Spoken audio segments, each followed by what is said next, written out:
Are you thinking of buying a home but don't know where to start? Today, we're going to talk to a lender who's going to tell us exactly that.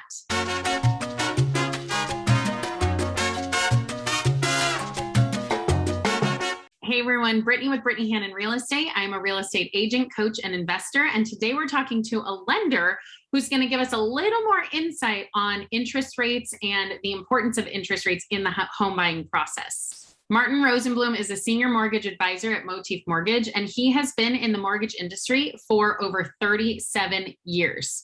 He's also a licensed financial advisor, and he talks about how it's in his best interest to look out for your best interest. Because he's a financial advisor, he understands what it is like to try and make your money work for you. He has been the in-house lender for Keller Williams, Coldwell Banker, Sotheby's, and Century 21. He helps everyone from first-time homebuyers to seasoned investors. He's also married and has a daughter and a granddaughter, and he used to be an avid road bike rider. Let's jump in to hear more from Martin to hear what he thinks is ahead for the housing industry. All right, Martin, thanks for joining us and thanks for coming on for us here today. So I just want to jump into the nitty gritty and talk straight off into interest rates. Give us just a brief overview of, a little bit of the history of interest rates and what it means for new home buyers.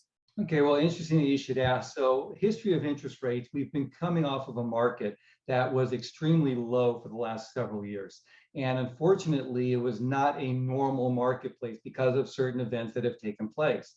So realistically, we're now starting to head into what's called a normalization period, which is kind of creating a lot of anxiety for a lot of people because they're not used to interest rates being in the, oh my gosh, 5 and 6% range, which is realistically where interest rates should be in normal markets. So we were seeing like 2% interest rates, and you and I both know that is long gone. We are not probably going to see that anytime soon. So with it sitting right around, where is it sitting today? 5, 6%? Where are we? Oh, actually, you're very close. So we are in that upper 5 to low 6% range, keeping in mind that interest rates are based on a number of different factors. People's down payment capabilities, their credit scores, the loan amount, and there's other things that come into play. So when you always hear me quote interest rates, typically I give what's called the good guy rate. And that's where you have a large down payment, excellent FICO scores, and certain loan amounts, among other things. So when you start getting quoted higher interest rates, that means maybe you're not making as large of a down payment as somebody else, or your credit scores could be lower or significantly lower, which comes into play tremendously sometimes. And the property type also, are you purchasing a single family residence or a condominium? So all of these things come into play when we're talking about what your interest rate might be. Okay, so that's good that you mentioned that, because I wanted to talk to you about, ideally, as somebody, let's say I have a client that I've been talking to. Now, what should their process be before they even start looking at homes? Should they go talk to you, or should they say, I'm ready to start buying, let's go look at homes? Great question. Yes, unequivocally, they need to come talk to me first. Having their loan officer already know their situation, because most buyers, I always use this analogy, nobody lives their lives according to Fannie Mae guidelines. So when you as a buyer deal with your personal finances and everything that you have to bring to the table to qualify for a loan, you may think you're doing all of the right things, and financially you may be. But from a lending standpoint, unfortunately, lending guidelines do not coincide with the right things to do financially, and sometimes they overlap and they make a mess of things. Okay, good. I'm glad you said that, because I'm on the same page. I always send people to the lender first, but so often they're so excited about looking at houses, they're not thinking, and they think, oh, I can qualify for this, no problem. Zillow says that my price is going to be this. I can pay for that. I can afford it. You know what? I'm so glad that you brought that up, because when you look at all of the online lending institutions that are there, no disrespect to any of them, but when clients go online and put in their own information to try to qualify, and like the advertisements say, you can get pre-qualified in 8 minutes. Well, if it only took 8 minutes, I'd be out of a job. So realistically, again, because borrowers do not know what the guidelines are, they're going to plug in, they're self-employed, I make this amount of income, or I'm getting my down payment from whatever source, or a multitude of other things that can come into play. And not understanding what the guidelines are, they think they're well qualified when in actuality, they may not be. Well, and that's what I love about what you're saying is what do we need to do to make this work for you? Because we want to get people into homes. We want people to have that American dream and be homeowners and all of that. But what it may mean is that they think they're qualified for 800,000, maybe they're qualified for 600,000. And let's get them looking at those $600,000 price point homes. That's going to be a big difference from those $800,000 homes, right? Very much so. Okay, going back to interest rates, let's do a little bit of a case study on interest rates today. Is now really a good time to buy? We're seeing that interest rates are going up. Should somebody buy today or should they hold off and wait? Looking at the market, looking at what housing prices are doing, I hear a lot of buyers saying, you know what, I think I'm just going to hold out, wait for a crash. That's a great question to ask. There is not going to be any crash.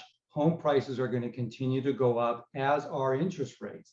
And unfortunately, buyers need to better educate themselves on what's creating the current market that we're in. People don't understand for a lot of other reasons too, but homes are being purchased right now by Wall Street and foreign investors, and this is creating a lower inventory of homes for sale, as well as driving up rental prices. So as time goes on, purchasing and renting is going to become more expensive, making it more difficult to purchase. So I always ask clients, do you want to be a homeowner or a renter? The longer you wait, the choice may no longer be yours. That's a good point. I think we're totally aligned with that. I tell people, you know, as long as you can afford it, you want to get into a home. Now, of course, there are some seasons where it's okay to rent, but it should be a short time. You shouldn't be saying you're going to be a renter forever. Let's talk about some of the fees. How much does it really cost for somebody to buy a home? I know it's totally dependent on how much they're buying. So let's say a $500,000 house on average. Can you give us kind of walk through what some of those fees might be so people really know? A lot of people I know say, I have a 20% down payment, but they're not necessarily taking into consideration closing costs and all of that. So how much does it really cost to buy a home? It's a great thing to bring up. And unfortunately, you're looking at the $500,000 price range, which is not even the price range we should be looking in Ventura County right now. But in the $500,000 price range, realistically, closing costs can be upwards of $8,000 to $10,000 in that price range. But it is dependent, and I'm glad you brought that up, on what the sales price and the loan amount are. Because with housing prices going up, we're seeing more homes selling in the $800,000 to $900,000 range and up. And the closing cost there could be $12,000 to $15,000, which kind of gets people in kind of a little anxious mode when they start hearing some of those numbers. Now, is there kind of like a rule of thumb of a percentage that people should be anticipating, or is it totally dependent on the sales price? A lot of it has to do not only with sales price, but with loan amount. So if I say it's 2% of the sales price and you're buying a $700,000 home, that's 14 grand. But what if you're putting 50% down and you're only borrowing 350,000? So now your closing costs are going to be much less as well. And also what's coming into play now, because interest rates are higher, buyers, and I'm trying to recommend to buyers to start looking at what's called buy down options, where you can buy down the interest rate. So what used to be when buyers were taking out loans, they were always looking at interest rates at 0 points, or sometimes even getting what's called a lender credit or rebate to help cover some of the closing costs. Now, because of how everything's being situated, we're starting to see more buyers starting to pay points or discount points to buy down the interest rate, which a point represents 1% of the loan amount. So that can further add to certain costs. And that's where I will counsel the clients to let them know what their options are, how to best structure this for their needs, and to be able to show them the cost involved and how everything will work out for them. So bottom line, if somebody's looking to buy, they need to talk to you first, because it's all going to be different and it's all case by case. Yes. Loans and everybody's situations are like snowflakes. They're all different. Yes, that's so true. I think that is such a good thing to keep in mind, is that you can't just look at somebody else and think that you're going to get that same situation. It's all case by case and it's all based on your individual needs. If somebody is starting today, what should they get started on? Is a down payment better to have, or is the speed of getting into the market better? My opinion is buy now, because the longer you wait, the more expensive it can become. So while you're trying to save another $10,000, $20,000, $30,000 in a down payment at a 5% appreciation rate annually, which is a minimum appreciation rate that I see coming down the pike. So if you're looking at a $700,000 home, but you need $30,000 or $40,000 more for a down payment, Well, if you wait a year, if you can even save that kind of money in that time frame, that house now appreciating at 5% has now gone up $35,000 or $40,000. So what have you saved? Get in now. Get in while you can. Get in if it's affordable for you to do so, and take advantage of the future appreciation over time. And later on down the line, if interest rates do go down, we can always look at a refinance later on. Okay, and finally, my last question for you is, where do you see things headed? What do you see is coming down the pipeline with interest rates and housing market and all of that? What do you see coming? Okay, well, as much as I hate to say it, interest rates are most likely going to continue to go up a little bit, depending on how inflation keeps rising the way it has been. The Feds are meeting 4 more times this year. Expectations are they will continue to raise short-term interest rates, which do not create mortgage interest rates. But those who create mortgage interest rates are watching what the Feds are doing and anticipating ahead of time what they're doing. So expectations right now are that the Feds will increase interest rates next week, as a matter of fact, at their next meeting. And there'll be 3 more meetings after that. They'll probably raise interest rates on a short-term basis, 0.75%. We're starting to hear maybe 1%. And the goal for the Fed this year is to possibly raise short-term rates 2% or more by the end of the year. And then as far as housing prices go, it's funny because everybody keeps hearing that home prices are dropping. And unfortunately, they're not. What's dropping is the rate of appreciation. So when appreciation last year was at 20%, and now we're only at 10%, well, yeah, depreciation is not increasing as much, but we're not seeing home prices depreciate. And even though you're seeing some sellers now coming down a little bit in price, it was probably because of maybe a little bit of an overinflated price because of how the market was, and because maybe a few weeks or a month ago, they could command that price. And now sellers have to get realistic too as to where we're at in the market and what's happening with buyer sentiment and how fewer buyers are in the marketplace that there were 2 or 3 months ago.